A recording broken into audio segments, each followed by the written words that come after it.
Histoire. Michel Onfray, bonsoir. Bonsoir. Vous êtes philosophe, fondateur de l'Université populaire de Caen. Vous publiez le 5e volume de votre journal hédoniste, Le magnétisme des solstices. C'est le titre de ce 5e volume, publié donc aux éditions Flammarion.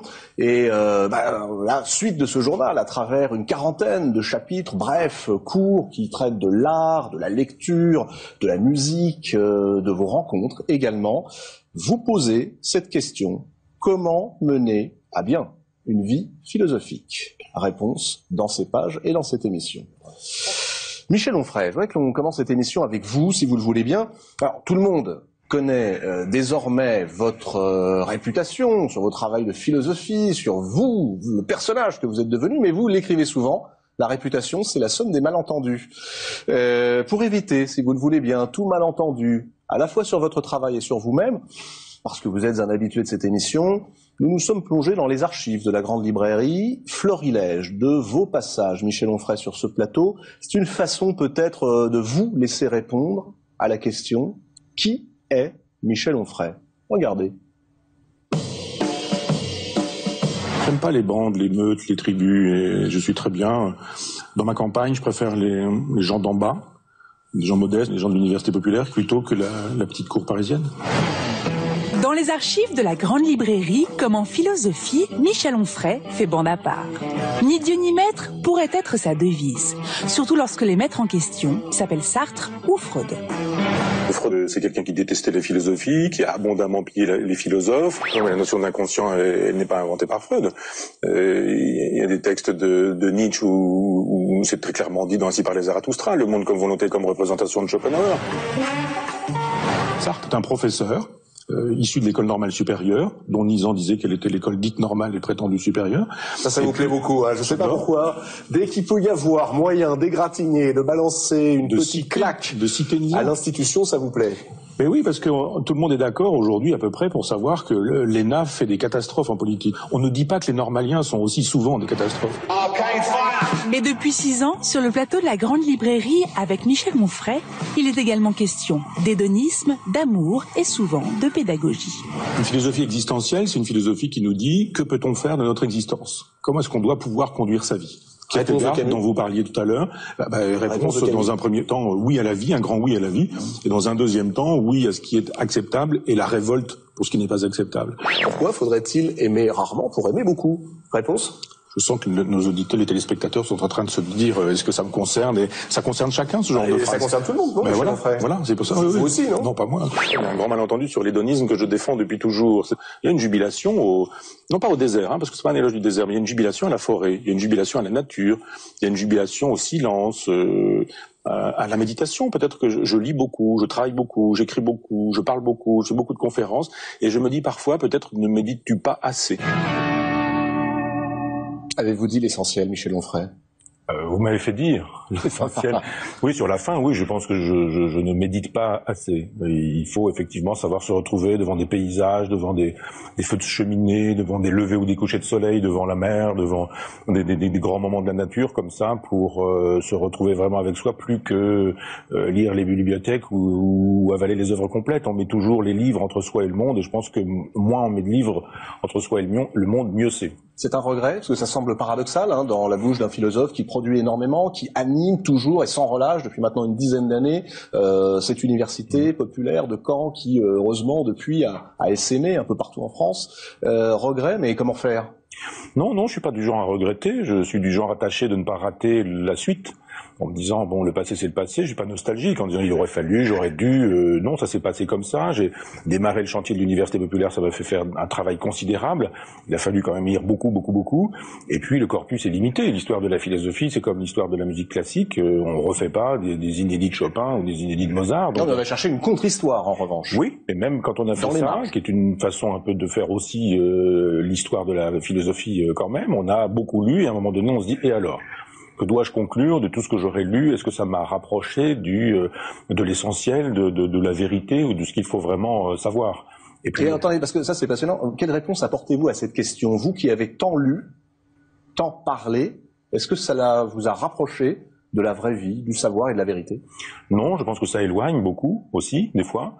et que, par exemple, la mort de mon père m'a appris beaucoup plus de choses que la lecture de tous les livres que j'aurais pu lire sur la mort, par exemple, la mort de ma compagne. Enfin, je veux dire, des moments comme ça dans l'existence dans lesquels on apprend plus qu'en ayant digéré des bibliothèques. Et il y a des poésies. Je pense à François Chêne, par exemple. Il y a des moments où la poésie va plus vite pour dire des choses essentielles qu'un traité de philosophie. Et on se dit parfois, la philosophie, elle a gêné la pensée du monde, elle a empêché la pensée du monde. C'est-à-dire on a fait des gloses, on a cessé de regarder le monde et on a commencé à regarder le livre qui disait le monde. Moi, je pense que les incultes en savaient plus que nous.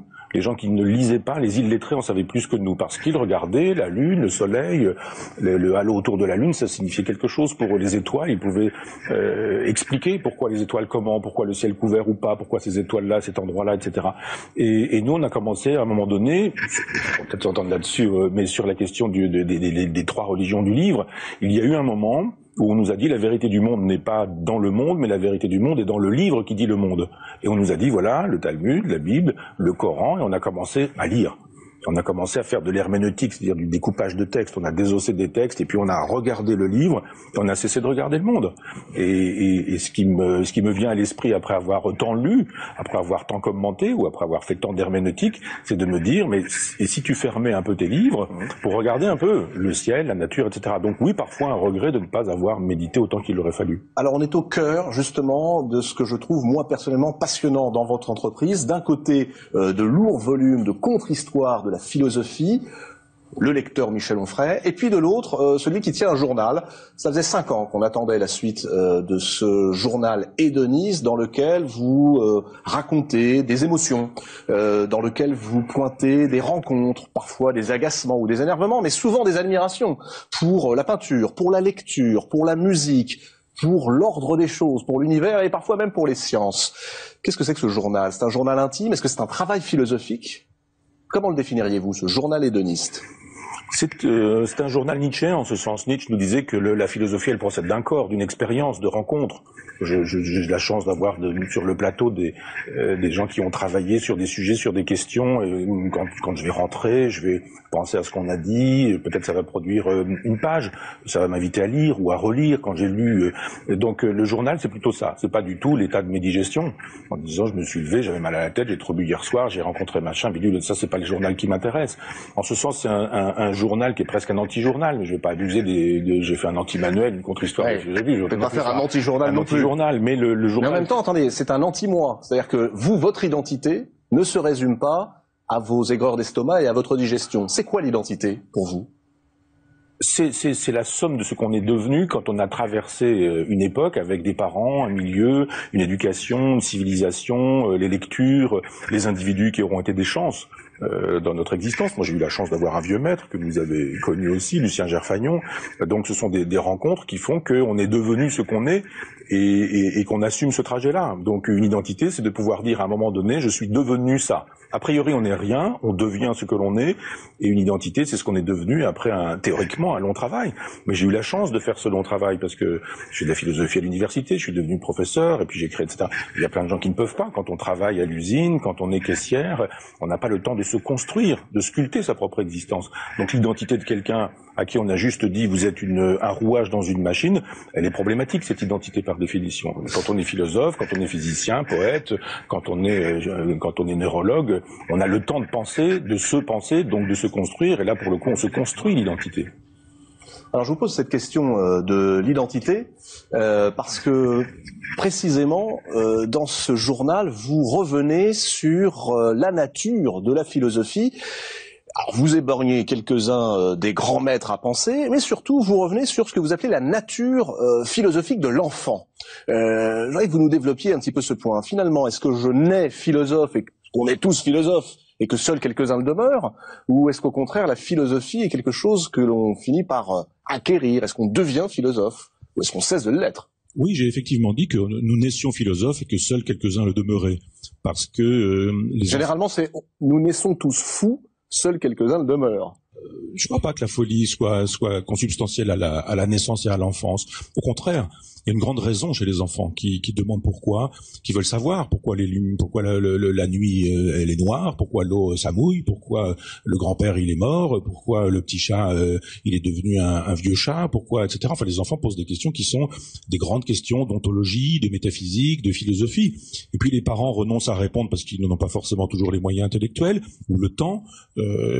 Parfois on dit je ne sais pas, mais on va trouver dans une bibliothèque, on va les chercher dans un livre. Et puis il y a un moment donné où les gens finissent par renoncer à répondre aux questions, et dès qu'on entre à l'école, on vous demande d'apprendre des réponses à des questions que vous ne vous posez plus. Et on vous dit maintenant, si vous voulez devenir un bon élève, sachez ce qu'est le PNB du Portugal. Ouais. Naturellement, personne n'est porté à se poser cette question-là. Pas tout de suite, quoi. Oui. Oui, mais même, je veux dire, on apprend à l'école des choses totalement inutiles. Et on vous dit, les questions que tu te posais, cesse de te les poser. En revanche, apprends les réponses aux questions que tu ne te poses pas. Donc effectivement, ça désespère un certain nombre d'individus, et quelques-uns résistent à ça. Et ceux qui résistent à ça en se disant mais moi je persiste avec mes questions, je veux mes réponses, je vais aller les chercher, eh bien ce sont les naturels philosophiques. Et par la suite on peut devenir philosophe de profession parce qu'on aura appris à l'université qui a pensé quoi, quand, comment, de quelle manière. Et après ça, un jour peut-être on peut écrire des livres de philosophie, être invité chez François Budel, et voilà, on est parti d'un questionnement d'enfant et on finit un jour avec un statut de philosophe. Mais le philosophe, c'est pas forcément, c'est même rarement le cas, c'est quelqu'un qui écrit des livres de philosophie. Mais alors qui est-il aujourd'hui? Parce que vous faites l'apologie livre après livre, on va dire, d'une philosophie qui serait celle de Diogène et Démocrite, hein, vos deux grands-parents. Qui sont-ils au XXIe siècle, aujourd'hui, ceux qui savent mener une vie philosophique conforme à celle dont vous parlez dans vos livres, celle de Diogène, celle de Démocrite? Il y a des vies philosophiques et il y a des vies dans lesquelles il y a de la philosophie. C'est pas forcément la même chose. La vie philosophique, c'est celle d'un philosophe qui aura enseigné des choses et qui les pratiquera. C'est-à-dire donc la cohérence. Voilà. Cohérent avec ce que l'on dit, ce que l'on écrit. Absolument. Mais ça peut se faire quand on est catholique. Par exemple, on m'a dit, vous aimez pas les catholiques, par exemple. Je dis, mais non, je demande simplement aux catholiques qu'ils le soient. Je demande qu'ils... C'est bien ce qu'on dit, vous les aimez pas. Non, c'est pas ça. Je dis, mais on a le droit d'enseigner l'amour du prochain, le pardon des péchés. Et quand je dis, mais vous ne le faites pas, je me prends une gifle. Je dis, vous avez une drôle de façon de pratiquer l'amour du prochain. Donc je dis, soyez à la hauteur de ce que vous enseignez, ou les écologistes. J'ai rencontré une grande figure de l'écologie il y a quelque temps qui me disait qu'elle prenait l'avion, qu'elle prenait l'avion toutes les semaines. Je me dis bonjour la trace carbone. Donc on n'est pas obligé d'être écologiste, mais si on veut être écologiste, on mène une vie d'écologiste. On n'est pas obligé d'être catholique, mais si on est catholique, on mène une vie de catholique. Ou de bouddhiste. J'ai vu des bouddhistes qui étaient des spécialistes de bordel, qui donnaient des adresses à des amis. J'ai assisté à des choses comme ça, assez sidérantes. Ça, ce sont les contradictions entre ce que l'on préconise et ce que l'on dit. C'est l'incohérence. Donc je demande aux philosophes qu'il fasse ce qu'il dit ce qu'il fasse. Quand Bergson disait jugez-moi sur ce que je fais et pas sur ce que je dis, il avait raison. Et si on prend ce principe-là, alors on découvre que nombre de gens qui sont présentés comme des philosophes ne le sont pas, et que nombre de gens dont on ne sait pas qu'ils sont philosophes le sont parfois. On a eu il y a quelque temps une ministre qui nous a fait savoir qu'elle avait un cancer. J'ai vu sur rue 89 par exemple une dame disant mais moi aussi. Et on n'en parle pas, etc. Et il y a des gens qui, face à la maladie, face à la souffrance, face au deuil, face à la mort, qui sont devant leur vie quasi finie et qui on leur dit voilà, il vous reste 3 mois à vivre, vont vivre mieux que Sénèque, mieux que Marc Aurèle, mieux que les philosophes antiques, parce que justement ils vont mettre de la philosophie dans leur existence. Mais ça fait pas de bruit, ça ne se voit pas. Et si c'est une caissière qui fait ce genre de choses et qui est grande et qui est à la hauteur, on ne dira pas qu'elle est philosophe, et pourtant elle l'aura été. Donc ce sont des philosophes du silence, des philosophes cachés, qui n'apparaissent pas comme des philosophes de profession, mais c'est ça qui m'intéresse. Et elle est là, pour vous, la véritable philosophie. Voilà, et elle est là chez tous les gens qui ne sont pas des philosophes de profession, mais qui peuvent mettre de la philosophie dans leur vie. Il y a dans ce magnétisme des solstices un chapitre absolument formidable qui s'appelle « Brûler d'une chaleur retirée », chapitre dans lequel vous listez ce que vous appelez les impératifs pour une vie philosophique. Vous évoquiez le deuil, vous évoquiez la maladie. 4e impératif, je vous lis, rire de la mort.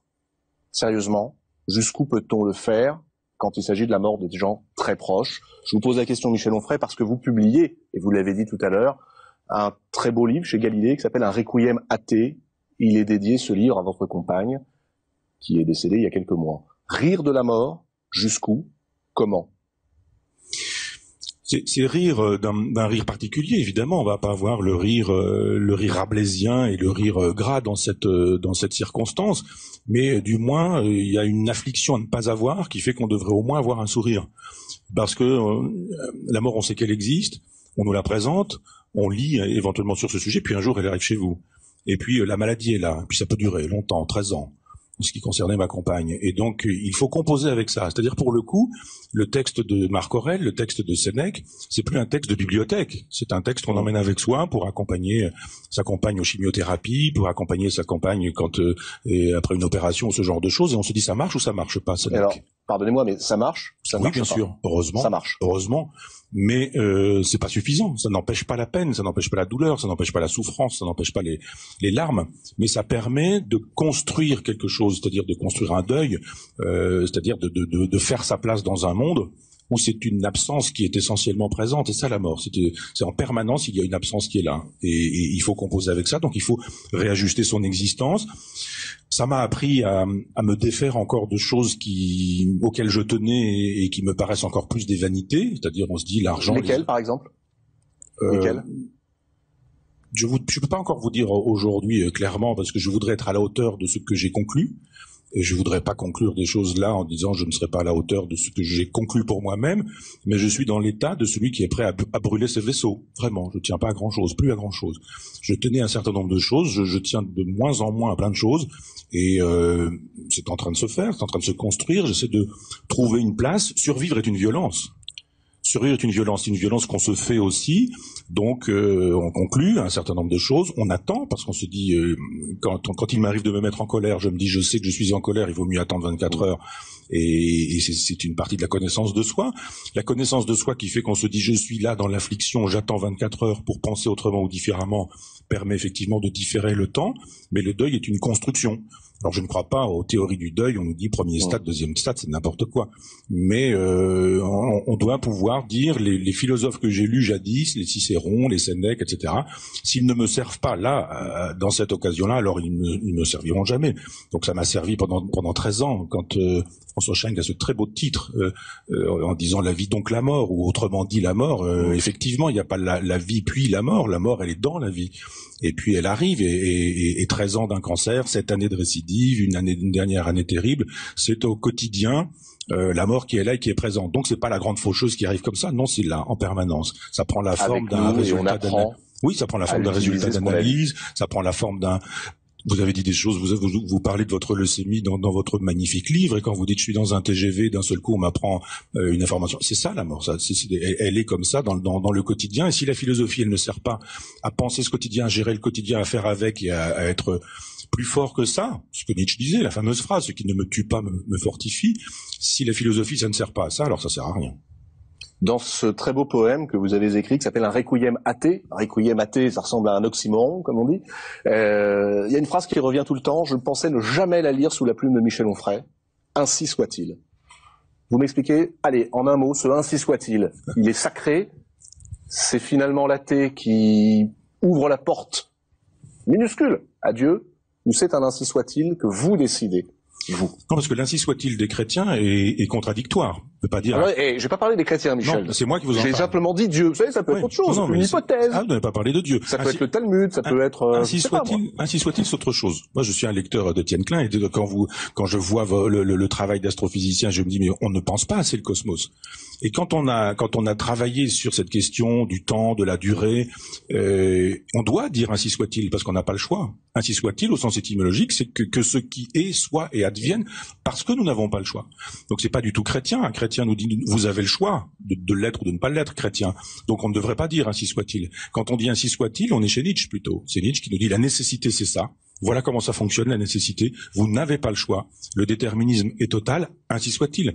C'est une expression pour ça, il appelle ça amor fati, aime ton destin. Aimer son destin, c'est dire ainsi soit-il. On n'a pas le choix. Il est bien évident qu'on n'a pas le choix de la maladie de sa compagne, de la mort de sa compagne. On n'a pas le choix de toutes ces choses-là. En revanche, on a le choix de faire quelque chose qui s'apparente à la souffrance, à la maladie, etc. Mais globalement, je sais pas, faut demander à François Schenck qui a la sagesse de l'âge, mais je pense que globalement, on découvre on est de moins en moins libre, de plus en plus déterminé, et que le maximum de sagesse est dans cette phrase du ainsi soit-il. Ouais. On peut lui demander, est-ce qu'on est libre ou est-ce qu'on est déterminé? Ça demande tout un développement. Pour le moment, je ne peux rien dire. C'est la sagesse. La sagesse. Le magnétisme des solstices de Michel Onfray, le journal hédoniste, publié aux éditions Flammarion, et lire pour voir ce que c'est qu'une pensée philosophique, lire aussi la poésie de Michel Onfray.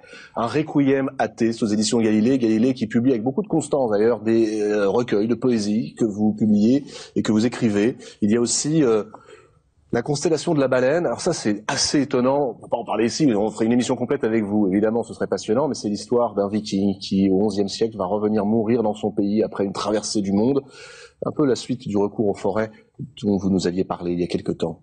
François Tcheng, Michel Onfray le disait, parler de la mort, en réalité,